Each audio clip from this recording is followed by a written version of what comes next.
Jacob vécut dans le pays d'Égypte 17 ans. La durée de la vie de Jacob fut donc de 147 ans.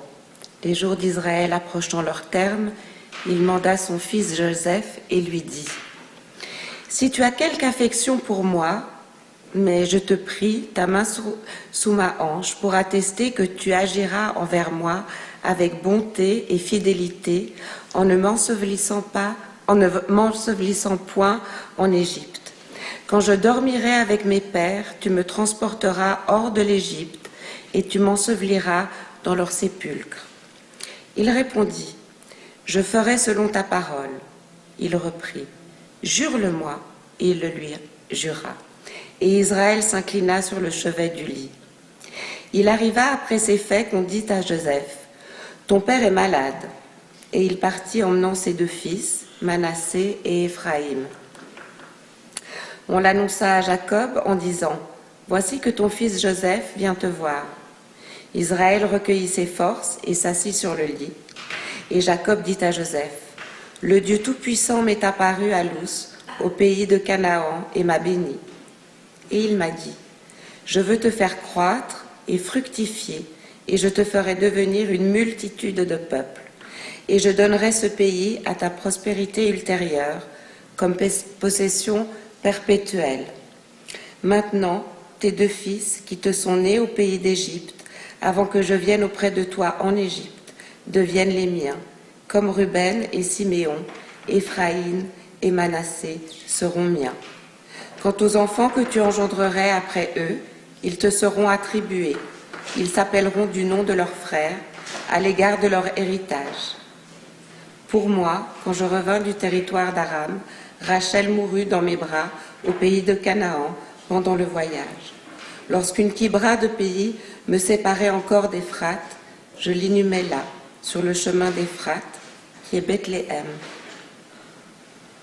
Israël remarqua les enfants de Joseph et il dit : « Qui sont ceux-là » Joseph répondit à son père : « Ce sont mes fils que Dieu m'a donnés dans ce pays. » Jacob reprit : « Approche-les de moi, je te prie que je les bénisse. »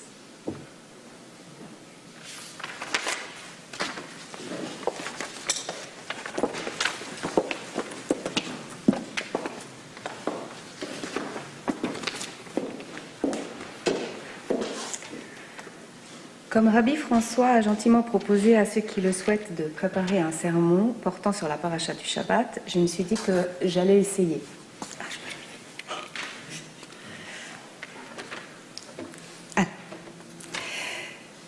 J'aimerais partager avec vous quelques-unes de mes interrogations ainsi que les réponses que j'ai trouvées en lisant la paracha de ce soir.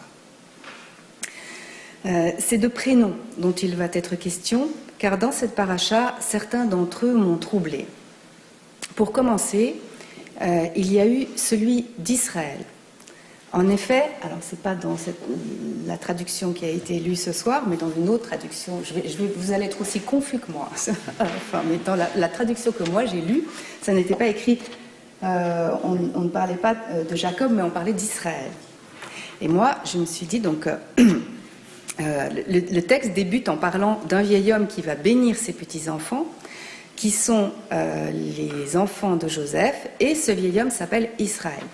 Et moi, je me suis dit, Jacob peut-être, mais Israël, ce prénom m'a rendue un peu confuse, et je suis allée chercher qui il était.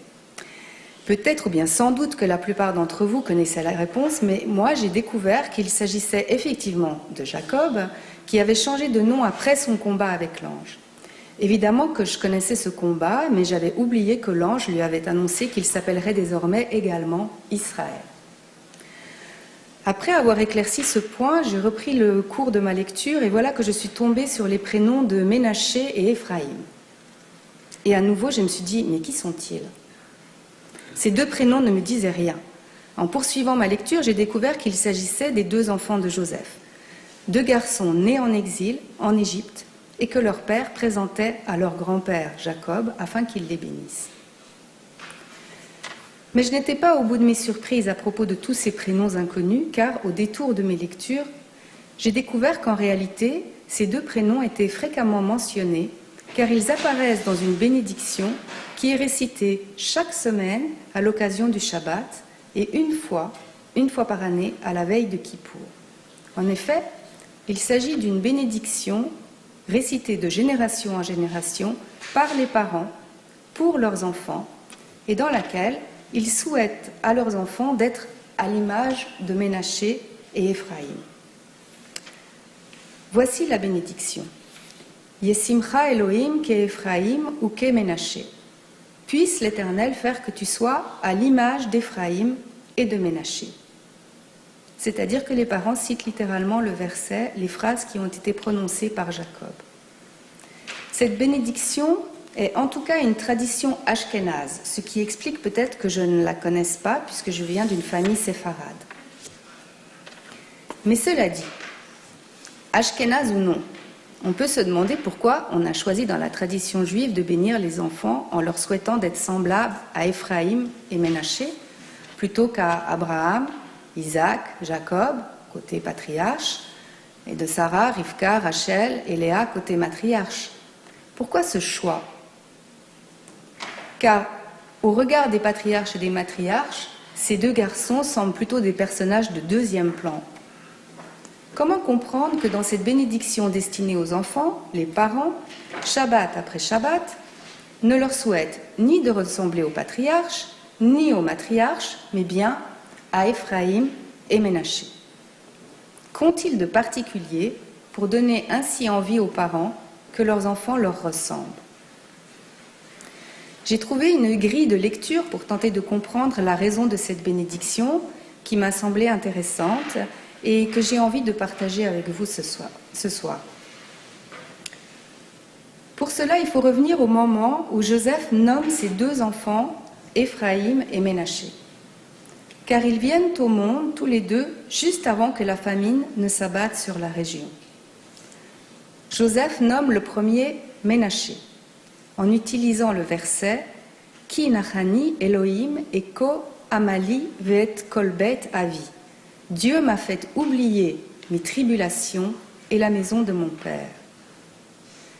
Ménaché est donc nommé du nom de l'oubli, comme si Joseph était reconnaissant de ne pas être hanté par son passé. Certains parlent d'une sorte de miséricorde de l'oubli. Toujours à propos de Ménaché, Rachi, lui, pense que le mot « nachani » vient du verbe qui signifie être disloqué. Il renvoie au fameux « guidanaché » nerf sciatique, la partie du corps qui est disloquée lors du combat de l'ange avec Jacob. Et il traduit le verset « Ki nachani Elohim » en disant que Dieu a fait exister Joseph hors de son lieu d'origine. Donc dans le prénom Ménaché, il y a à la fois l'idée de ne pas être hanté par son passé et aussi la possibilité de vivre loin de chez soi. Maintenant, je viens à l'autre prénom, à l'autre garçon qui s'appelle Éphraïm. Il est nommé en disant « Ki Ifrani Elohim Beretz Oni » Dieu m'a fait fructifier dans le pays de mon affliction. Éphraïm représente la capacité de trouver la fertilité, même dans l'affliction, de porter des fruits et d'être en vie, même après une immense tragédie, même après le malheur.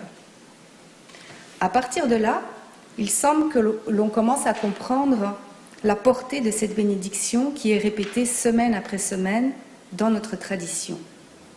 Yesimcha Elohim ke Éphraïm ou ke Ménaché, puisse l'Éternel faire que tu sois comme Éphraïm et comme Ménaché, signifierait puisses-tu ne pas être obsédé par le passé, puisses-tu être capable d'exister hors de ton lieu d'origine, loin de chez toi, puisses-tu savoir que la vie existe même après la tragédie.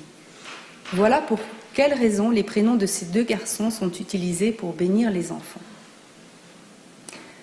J'arrive au terme de ce que je voulais vous dire ce soir et je souhaiterais encore juste partager avec vous quelques conséquences de la préparation de ce sermon. Tout d'abord, je suis un peu moins ignorante. Ensuite, j'ai pensé que j'allais tenter de devenir un peu ashkénaze et introduire cette bénédiction le vendredi soir pour mes enfants.